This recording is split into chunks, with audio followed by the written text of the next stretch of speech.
السلام علیکم ورحمۃ اللہ وبرکاتہ. کیا حال ہے آپ لوگوں کا؟ الحمد للہ. نحمده ونصلی علی رسولہ الکریم. اما بعد فاعوذ باللہ من الشیطان الرجیم. بسم اللہ الرحمن الرحیم. رب اشرح لی صدری ویسر لی امری واحلل عقدۃ من لسانی یفقہوا قولی. آج ہم پڑھیں گے کہ جادو اور نظر بد لگنے کی وجوہات کیا ہیں، کیا ریزنز ہوتی ہیں، کیوں ایسا ہو جاتا ہے انسانوں کے ساتھ. سب سے پہلی بات یہ کہ انسان کو یہ جان لینا چاہیے کہ جو کچھ بھی ہوتا ہے وہ اللہ کے اذن سے ہوتا ہے، اللہ کے حکم سے ہوتا ہے. سورۃ تغابن میں اللہ تعالیٰ فرماتے ہیں ما اصاب من مصیبۃ الا باذن اللہ ومن یؤمن باللہ یہد قلبہ واللہ بکل شیء علیم. جو مصیبت بھی آتی ہے وہ اللہ کے اذن سے ہی آتی ہے، اور جو شخص اللہ پر ایمان لائے تو اللہ اس کے دل کو ہدایت بخشتا ہے اور ہر چیز کو جاننے والا ہے. یعنی جب ایسی کوئی تکلیف پہنچے تو انسان سوچے کہ یہ اللہ کے اذن سے آئی ہے، اس کے پیچھے اللہ کی کوئی حکمت ہے، کوئی مصلحت ہے، کوئی مقصد ہے، اور اگر آئی ہے تو اس کو دور کرنے والا بھی اللہ ہی ہے. اور من یؤمن باللہ یہد قلبہ، اس کے بارے میں عبداللہ بن مسعود نے کہا کہ یہ وہ شخص ہے کہ اگر اس پر کوئی مصیبت آ پڑے تو وہ اس پر بھی راضی رہتا ہے، مصیبت آنے پر بھی راضی رہتا ہے، بلکہ سمجھتا ہے کہ یہ اللہ ہی کی طرف سے ہے. پھر یہ بات یاد رہے کہ ہر بیماری، تکلیف یہ تقدیر کا حصہ ہے. یعنی اللہ سبحانہ تعالیٰ نے بندوں کو پیدا کیا اور ان کی تقدیر بھی بنائی. تو اسی لیے مومن کیا کہتا ہے، قل لن یصیبنا الا ما کتب اللہ لنا هو مولانا، کہ ہمیں ہرگز نہیں پہنچا مگر وہی جو اللہ نے ہمارے لیے لکھ دیا تھا، وہی ہمارا مولا ہے. یعنی اس کو ٹھیک بھی وہی کرے گا، اس تکلیف کو دور بھی وہی کرے گا. پھر اسی طرح اللہ کا اذن کیوں ہوتا ہے، اس کی وجوہات کیا ہوتی ہیں، وہ تو اللہ ہی بہتر جانتا ہے. لیکن جو وجوہات ہمیں قرآن و سنت سے پتہ چلتی ہیں ان میں سے ایک وجہ یہ ہے کہ جب انسان اپنے اذکار میں، تلاوت میں، دعاؤں میں، تعوذات میں کمی کرتا ہے تو شیطان کو اٹیک کا موقع مل جاتا ہے. جیسی سمپل سا فارمولا ہے، آپ کو سردی کیوں لگ جاتی ہے؟ کیونکہ آپ نے پراپر کلودنگ نہیں کی ہوتی، آپ نے پراپر اپنے آپ کو ڈریس اپ نہیں کیا ہوتا، تو وہ پھر آپ کے اوپر اٹیک ہو جاتا. اسی طرح بہت ساری چیزیں جو اسباب کی، یہ دنیا اسباب کی ہے، تو وہ اسباب کیا ہیں کہ جس کی وجہ سے کوئی مسئلہ پیش آ جاتا ہے. وہ ہم سب جانتے ہیں کہ اللہ سبحانہ تعالیٰ نے جتنی چیزیں دنیا میں بنائی ہیں ان سب کا کوئی نہ کوئی ایفیکٹ بھی ہے، ان کے اندر اثرات بھی ڈالے ہیں. تو وہ مخصوص اثرات ہوتے ہیں جو انسان کے اوپر عامل ہوتے ہیں. ابن القیم کہتے ہیں کہ نظر بد ایک قسم کے تیر ہوتے ہیں جو محسود کی طرف حاسد اور عین یعنی نظر لگانے والے کے نفس سے نکلتے ہیں. کبھی تو وہ ان کا نشانہ بن جاتا ہے، کبھی وہ خطا ہو جاتے ہیں، یعنی تیر ادھر ادھر ہو جاتے ہیں، اس بندے کو نہیں لگتے. پھر اگر یہ تیر اس کو ننگا پاتے ہیں تو اس پر کوئی بچاؤ کا سامان نہیں، یعنی اگر عبادات وغیرہ کی زرہ اس نے نہیں پہنی ہوئی تو اس پہ لگ جاتے ہیں. اور یہ کہ وہ صبح شام کی اذکار کی حفاظت کرنے والا نہیں. تو جو شخص صبح شام کی اذکار کی حفاظت کرے وہ اللہ کی پروٹیکشن میں ہوتا ہے، اور اس نے اپنے اوپر حفاظت کا لباس پہنا ہوا ہوتا ہے کہ کوئی تیر آئے بھی تو وہ بسم ہو جاتے ہیں، ختم ہو جاتے ہیں، اس کو نقصان نہیں دیتے. اسی طرح ایک اور وجہ یہ ہے کہ کوئی بھی مصیبت انسان پر امتحان اور آزمائش کے لیے آتی ہے، انسان کو دیکھنے کے لیے کہ وہ کرتا کیا ہے. اور پھر جادو اور نظر بد کی علامات کیا ہیں، کہاں سے پتا چلے گا کہ یہ جادو ہے یا نظر بد ہے؟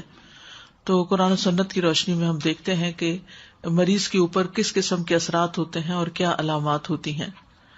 مثلاً جب انسان پر جادو ہوتا ہے یا اس کو نظر لگتی ہے تو وہ دیوانوں جیسی حرکتیں کرنے لگتا ہے، یعنی اچانک اس کے مزاج میں تبدیلی آ جاتی ہے. یعنی ایک اچھا بھلا چنگا بھلا انسان، بھلا مانس گالی گلوچ پہ اتر آتا ہے. یہ دیوانگی ہے نا، پاگل پن ہے. ابو ذر رضی اللہ عنہ نبی صلی اللہ علیہ وسلم سے روایت کرتے ہیں کہ بے شک نظر بد آدمی کو اللہ کے حکم سے دیوانہ کر دیتی. یعنی اس میں پاگل پن کے سے دوڑے پڑنے لگتے ہیں، مثلا چیخو پکار کرنے لگتا ہے، یا اور اسی طرح کی کچھ حرکات اس سے سر درد ہونے لگتی ہے جو عام نارمل حالات میں نہیں ہوا کرتی. یعنی ویسے وہ انسان بالکل صحیح بہیو کرتا ہے. آپ نے دیکھا ہوگا کہ بعض لوگ اچھے بھلے بہت با اخلاق با حیا بہت اچھی شخصیت کے مالک ہوتے ہیں کہ یکایک ان کے اندر ایسی کیفیات پیدا ہو جاتی ہیں کہ جو ان کی ساری عقل چھین لیتی ہیں.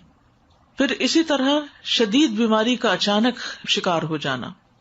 عبداللہ بن عامر کہتے ہیں کہ عامر بن ربیعہ اور سہل بن حنیف دونوں غسل کرنے کے ارادے سے نکلے. وہ کوئی اوٹ تلاش کر رہے تھے کہ نہا سکے. سہل نے اپنے اوپر سے اون کا جبہ اتارا.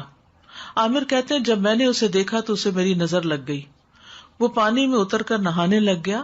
میں نے پانی میں اس کے بڑبڑانے کی آواز سنی تو میں اس کے پاس آیا. اسے 3 دفعہ آواز دی لیکن اس نے جواب نہیں دیا. پھر میں نبی صلی اللہ علیہ وسلم کے پاس آیا اور آپ صلی اللہ علیہ وسلم کو ساری بات بتائی. اس پر آپ صلی اللہ علیہ وسلم تشریف لائے اور پانی میں داخل ہو گئے. گویا کہ میں اب بھی آپ کی پنڈلیوں کی سفیدی دیکھ رہا ہوں. آپ نے اس کے سینے پر 3 دفعہ ہاتھ مارا اور پھر یہ دعا دی اللہم اذہب عنہ حرہا وبردہا ووصبہا. اے اللہ اس کی گرمی اور سردی اور بیماری اور لاغری دور کر دے.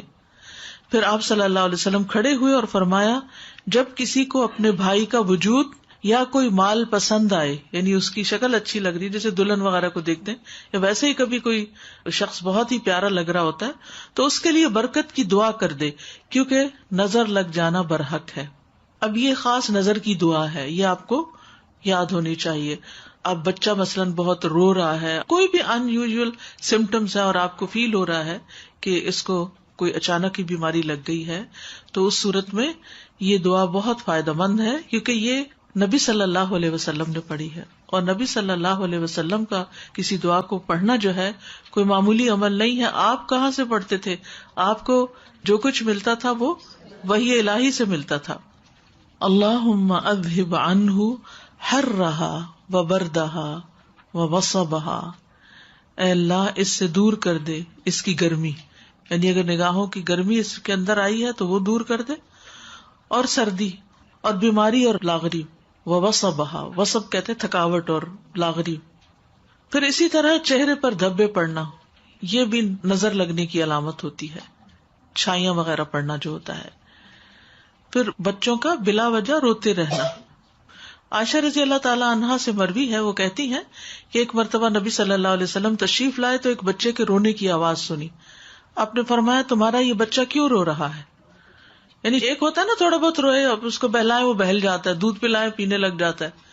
لیکن ہو سکتا ہے کہ آپ میں سے جن لوگوں نے بچے پالے ہیں انہیں یاد ہوگا کوئی نہ کوئی ایسا واقعہ کہ بچے نے جو رونا شروع کیا، آپ دودھ پلا رہے ہیں تو دودھ نہیں پی رہا، کھڑے ہو رہے ہیں، لیٹ آ رہے ہیں، بہلا رہے ہیں، چھنچنے جھنجھنے سب کام کر لیے، لیکن بچہ ہے کہ چپ ہی نہیں کر رہا. یعنی وہ ساری چیزیں جن سے وہ آسانی سے بہل جاتا ہے ان سے وہ بہل کے نہیں دے رہا. تو یہ بھی کس چیز کی علامت ہے؟ نظر کی. کیا دلیل ہے کہ یہ نظر کی علامت ہے؟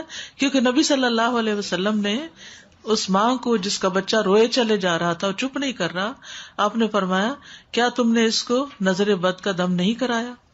تو ماؤں کو بچے پالنے کے لیے بہت ضروری ہے کہ یہ تعلیم دی جائے کہ اگر بچے میں ان یوزول سمٹمس ہوں تو پھر اس کے اوپر وہ خود دم کرے، کیونکہ کتنے دن کسی کے پاس لے جایا جا سکتا ہے اور کتنے دن کوئی ہماری خدمت کر سکتا ہے. تو اس سلسلے میں اس علم کا ہونا ضروری ہے.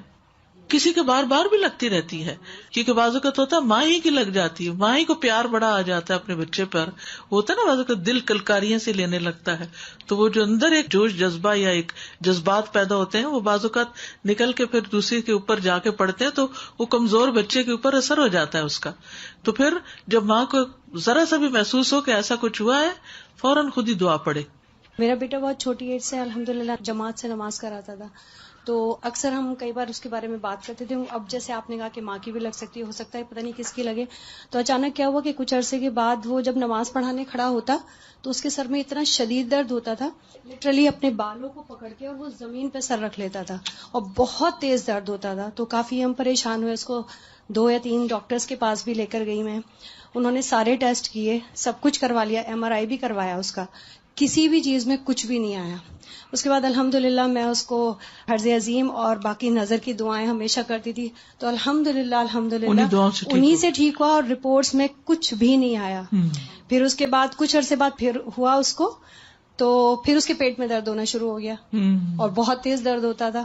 تو 2-3 بار اس کے ساتھ ایسا ہوا, اور بہت ہی سیویئر اٹیک ہوتا تھا, مطلب ان ساری چیزوں کا. پر الحمدللہ جب بھی ہوا تو الحمدللہ میں نے صرف اس کو قرآن سے اور رقیہ سے ہی کیا, اور الحمدللہ وہ بالکل ٹھیک ہو گیا. الحمدللہ. اسی طرح بچے کمزور ہو جاتے ہیں, سوکھے کا مرض آپ نے سنا ہوگا, سب کچھ کھاتے پیتے ہیں لیکن ان کی جان نہیں بنتی, کمزور ہوتے ہیں. آپ صلی اللہ علیہ وسلم نے اسما بنت امیس رضی اللہ عنہا سے کہا, کیا بات ہے کہ میں اپنے بھائی یعنی جعفر بن ابی طالب کے بیٹوں کے جسموں کو دبلا دیکھ رہا ہوں, کیا انہیں فقر و فاقہ رہتا ہے, انہیں کھاتے پیتے کچھ نہیں؟ انہوں نے عرض کیا, نہیں بلکہ انہیں نظر بد بہت جلد لگ جاتی ہے. آپ صلی اللہ علیہ وسلم نے فرمایا, انہیں دم کرو. انہوں نے آپ کے سامنے چند کلمات پیش کیے تو آپ نے فرمایا انہیں دم کرو, یعنی انہوں نے دم کے کلمات کچھ بتائے. تو اس میں آپ دیکھیے کہ ایک تو مسنون دم ہے ہی, لیکن بعض اوقات کوئی شخص آپ کو کوئی آیت بتا دیتا ہے کہ یہ پڑھ کے دم کرو, یا کوئی اور اس طرح کے الفاظ بتا دیتا ہے, تو ہمیشہ یہ چیک کرے کہ اگر ان کے اندر کوئی شرکیہ بات نہیں تو وہ بھی پڑھ کے دم کیا جا سکتا ہے, ایز لانگ ایز اللہ سبحانہ و تعالیٰ کو پکارا جا رہا ہے, اللہ کا ذکر کیا جا رہا ہے, اور اس میں کوئی اس طرح کی چیز نہیں, تو کوئی حرج کی بات نہیں. اسی طرح اوپر سے گر جانا, پھسلنا, یعنی اچانک ہی کوئی گر گیا, ہم کہتے ٹرپ کر گیا یا کسی اونچائی سے گر گیا. رسول اللہ صلی اللہ علیہ وسلم نے فرمایا, بے شک نظر بد آدمی کو اللہ کے حکم سے دیوانہ کر دیتی ہے, حتیٰ کہ بعض اوقات ایسا ہوتا ہے کہ وہ اونچی جگہ پر چڑھتا ہے اور پھر وہاں سے گر پڑتا ہے. ابن عباس رضی اللہ عنہ سے مروی ہے کہ نبی صلی اللہ علیہ وسلم نے فرمایا, نظر کا لگ جانا برحق ہے اور یہ اوپر چڑھنے والے کو پسلا دیتی ہے. اسی طرح دیگر جسمانی علامات کیا کیا ہو سکتی ہیں؟ مثلاً بغیر کسی وجہ کے مزاج میں تبدیلی آ جانا. آپ ہر روز صبح آرام سے اٹھتے تھے, اپنے کام کاج میں لگ جاتے تھے, اپنی روٹین تھی, ایک دن بھر کا ایک اسکیڈول تھا, لیکن آپ کے مزاج میں ایسی تبدیلی آ جاتی کہ کچھ کر ہی نہیں پاتے. تو بغیر اسباب کے مزاج میں تبدیلی آنے کی کچھ علامتیں ہیں, اگر وہ آپ کے اندر ہیں تو ان سے بھی ہوشیار رہیے. مثلاً سستی, گھبراہٹ, خاموشی اور تنہائی کی عادت, کہ لوگوں کو نہ فیس کر سکنا, کہ کسی سے مل نہیں سکتے, یعنی پیپل فوبیا, یعنی کوئی بھی سامنے آ جائے تو گھبراہٹ شروع ہو جائے کہ کب میری جان اس سے چھوٹے اور میں اپنے کمفرٹ زون کے اندر جا کے اپنی دنیا میں خوش رہوں. پھر ذہنی انتشار, یعنی کسی چیز پہ ذہن کا فوکس نہ ہونا, یعنی آپ پڑھنے بیٹھے ہیں تو آپ وہ لائنیں ادھر کی ادھر ہو جاتی ہیں, کچھ سمجھ ہی نہیں آتی کہ کیا پڑھا کیا نہیں پڑھا.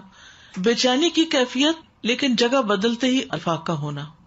مزاج میں حد سے زیادہ چڑچڑاپن, چھوٹی چھوٹی بات پر ناراض ہو جانا, موڈ آف کر لینا, کسی کام میں دل نہ لگنا, کہیں ٹکنا ہی نہ, ایک کام ایک دن کیا پھر وہ چھوڑ دیا, پھر وہ شروع کیا پھر وہ چھوڑ دیا.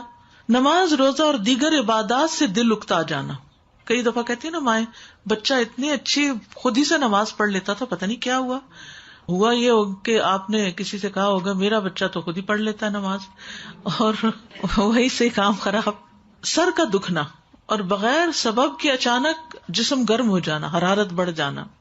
دونوں یا کسی ایک کندھے میں درد ہونا جیسے کہ کوئی انگارہ ہو, یعنی ایک جگہ خاص طور پر جیسے کوئی ہیٹ نکل رہی ہو وہاں سے. بیک ایک, نیچے کے حصے میں درد ہونا, یعنی جسم کے اچانک یہ جو بیک بون ہے اس کے نیچے درد. بالوں کا اچانک گرنا شروع ہو جانا, یعنی ایک تو ہوتا ہے نا کہ کسی بیماری کے بعد گرتے ہیں, یا تھوڑے بہت تو ہر ایک کے گرتے ہیں, روز تو گرتے ہی ہیں, لیکن بعض اوقات ایسا بھی ہوتا ہے کہ جو گرنا شروع ہوتے ہیں تو وہ تھمنے کا نام نہیں لیتے. وزن کا اچانک کم ہو جانا, یعنی کھا پی رہے ہیں سب کچھ ٹھیک جا رہا ہے, کھانے کی خواہش کا ختم ہو جانا, بھوک نہ لگنا. فضا میں خنکی بھی ہو تو جسم کی حرارت بڑھ جانی, باہر ٹھنڈا ہے لیکن جسم گرم ہوئے چلا جا رہا ہے, اور اسی طرح باہر گرمی ہے اور جسم ٹھنڈا ہی ہوا چلے جا رہا ہے. چیز کو ذہن میں رکھنے, حفظ کرنے اور سمجھنے کی قدرت نہ ہونا, یعنی حفظ ہوتا ہی نہیں, کر کر کے پھر وہیں کا وہیں کڑے. کثرت سے پسینے آنا اور ان کی بو تبدیل ہو جانا, یعنی ایک تو ہر انسان کی ایک ہوتا ہے نا اسمیل ہوتی ہے, لیکن ایک وہ بہت اسٹرانگ قسم کی شروع ہو گئی. جلد پر پھوڑے پھنسیوں کا خارش کا ظاہر ہونا یا چیونٹیوں کے رینگنے کا احساس ہونا، جیسے کچھ چل رہا ہے جسم پر، نیند کا کم آنا اور زیادہ تر جاگنا، انسومنیا جس کو بولتے ہیں، بعض اوقات دورے کی کیفیت کے دوران گردن ٹیڑھی ہو جانا، ڈراؤنے خواب آنا، بیداری میں بھی چیخو پکار کی آوازیں سنائی دینا، علیحدگی اور تنہائی پسند کرنا، ذہنی پراگندگی، گھر والوں، دوست، رشتہ داروں سے معاملات بے سبب خراب ہونا، یعنی جس کے ساتھ یہ معاملہ کیا وہیں گڑبڑ ہو گئی، رونے کی خواہش کرنا یا ہمیشہ روتے ہی جانا، یعنی رونے کو ہی بہت دل چاہتا ہے. تو یہ عوارض جو ہیں یہ بیماریاں ہیں اور بیماریوں کی علامات ہیں. ان میں نفسیاتی، روحانی، جسمانی سبھی اکٹھے ہو سکتے ہیں، یعنی جسمانی بھی، روحانی، نفسیاتی، یہ سارے مل بھی جاتے ہیں بعض اوقات. جیسے اگر بنیادی بات آپ یاد رکھیں نا کہ کبھی جسم میں تکلیف شروع ہوتی ہے اور وہ روح پہ جا پڑتی ہے اور وہ روحانی بیماری بن جاتی ہے، اور کبھی روح پر کوئی چیز آتی ہے اور وہ جسم کی طرح منتقل ہو کے جسمانی دردیں جو ہیں یہ جسمانی تکلیف ہے لیکن سبب روحانی ہے.